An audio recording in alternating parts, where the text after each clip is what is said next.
Mr. Weber. Thank you, Mr. Chair, and thank you, Minister, and your staff for being here today. Minister, you alluded in your presentation to the topic of Lyme disease briefly, and of course, after almost 6 months, this committee did finally just yesterday get your letter, your response on the Lyme disease investigation that we did here in committee. The response from you, Minister, is certainly not going very well in the Lyme community, and I'm not surprised.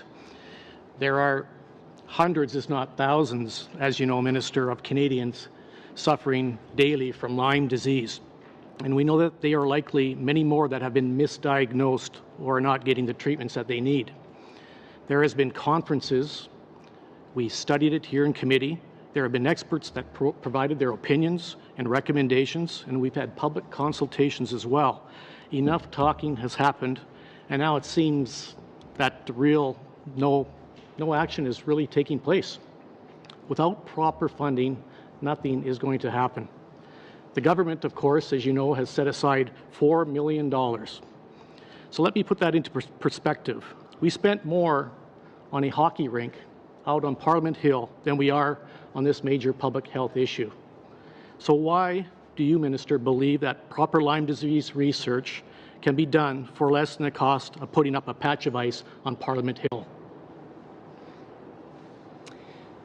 Well, once again, thank you for the question. I'm pleased to hear that you did receive my letter that was provided, I believe, late this week.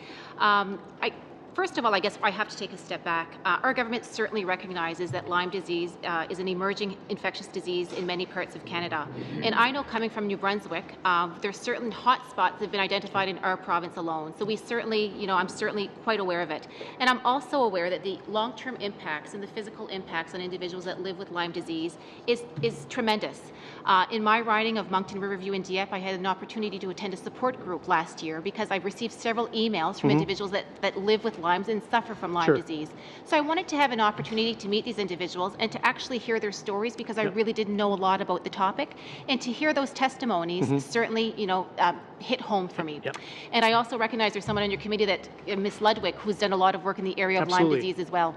So again, we certainly recognize the devastation impact that Lyme disease can have on families. Do you think $4 million, Minister, is adequate? Is $4 million adequate funding for this disease? To address your question that you had asked, with respect to the investments, as I'm sure you're very much aware, that in May 2017, we were able to release the federal framework.